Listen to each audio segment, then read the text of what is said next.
দিনটা ছিল 1941 সনের সেই ঝড়ো ঝড়ো, অথচ মুখ 7ই আগস্ট, যার বাংলা নাম 22শে শ্রাবণ। তখন সেই বয়স যখন মনের মাটিতে বড় বড় বৃষ্টির ফোঁটার দাগ পড়ে। সেই মাটিতে উদাসীন নির্মম কঠিন কোনো ধাতুর ইমারত তৈরি করা কল্পনাও করা যায় না। সেই বয়স, সেই সময়। জানতাম তিনি কলকাতায় আনিত, চেতনা অচেতনার মাঝখানের চৌকাঠে অনিশ্চিত অবস্থায় আচ্ছন্ন। প্রতিদিন তার স্বাস্থ্য সমাচার সংক্রান্ত পত্রিকা বের হয়, আর তার ওপর তখন হুমড়ি খেয়ে পড়ি আমরা, যারা দূরভাষী, আচার্য দ্রোণের একলভ্য শ্রেণী। কুয়াশা কেটে ফেটে মাঝে মাঝে যেমন কাঞ্চনজঙ্ঘার রৌদ্রাভ শুভ্র রূপ দেখা দেয়, তেমনি তখনও চলেছে মুখে মুখে রচনা, প্রায় প্রত্যহ একটি। অবিশ্বাস্য সেই সব ঘটনার সাক্ষী তখনকার প্রভাতী পত্রিকাগুলির কয়েকটি সংখ্যা।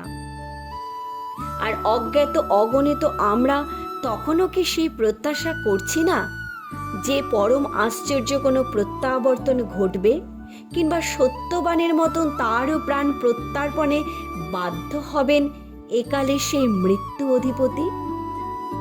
জীবন মরণের সীমানা ছাড়িয়ে কম্পিত পায়ে তিনি তো আগেও এসে দাঁড়িয়েছিলেন প্রান্তিক এক বিন্দুতে, কিন্তু ফিরেও তো এসেছিলেন আবার। ইতিহাস কি নিজেকে আবৃত করতে পারে না? আবার পারে, হয়তো করেনি। খবরের কাগজের বিশেষ সংস্করণে সেই অঘম সত্যটি শিরোধার্য করে বেরিয়ে এসেছিল রবি অস্তমিত। মুহূর্তে সব কাজ থেমে গেল। কলকাতা শহর উপচে পড়ল রাস্তায়, স্কুল কলেজ শূন্য, রাজকার্য অর্থহীন হয়ে গেল। উকিলের সামলা, পাদ্রির আলখাল্লা, হলুদ আর গেরুয়া রঙের উত্তরীয়, গোল টুপি, বাঁকা টুপি, পাগড়ি, কেউ চলেছে, কেউ ছুটেছে, কেউ বা দাঁড়িয়ে আছে চুপ করে। থেকে থেকে ঝাঁকে ঝাঁকে বৃষ্টি তার যাওয়ার পথটা ধুয়ে ধুলিহীন করে দিচ্ছে। ঢেউয়ের পরে আসছে ঢেউ, ঢেউ ভেঙে ভেঙে ছড়িয়ে যাচ্ছে। সে ঢেউয়ের চূড়ায় তলায় ফেনায় ফেনায় মহামান্য নেতা থেকে সামান্য মানুষে মানুষে গড়া জনতা মিলে মিশে একাকার। তারই মধ্যে শয়ান বনস্পতিকে বহন করে নিয়ে গেল একদল লোক। অথবা সবার আগে আগে ওই যে তিনি নিজেই বুঝে চলেছেন, চলে গেলেন। এমন নয় যে অকাল মৃত্যু, এমন নয় যে অপ্রত্যাশিত। তবু সেই মুহূর্তে কঠিন মাটি ফেটে গিয়ে গহ্বর খুলে গেল। রবীন্দ্রনাথ নেই। কে আমাদের ভালোবাসবেন, শাসন করবেন?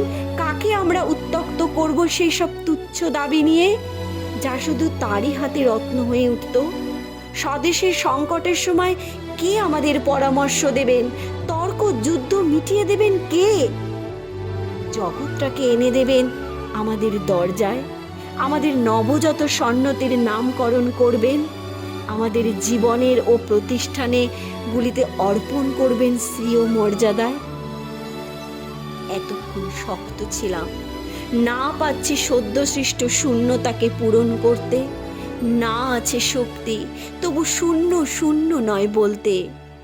কিন্তু যেই চোখে পড়ল টেবিলের ওপর রাখা তার সঞ্চয়িতা কাব্য সংকলনটি, সেই মুহূর্তে নিজেকে আর ধরে রাখা গেল না। একটা আঘাত ভেতরটাকে আমূল কাঁপিয়ে দিয়ে গেল।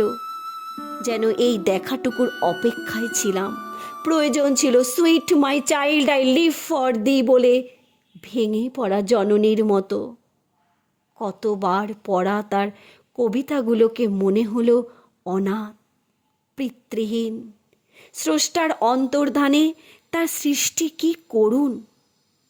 আস্তে আস্তে বাষ্প জমছে চোখের পাতায়, মনের দিগন্ত আর কালো কোমল ছায়ায় টের পাচ্ছি ঢেকে যাচ্ছে সূর্যগ্রাসের সময় যেমন ঢাকে।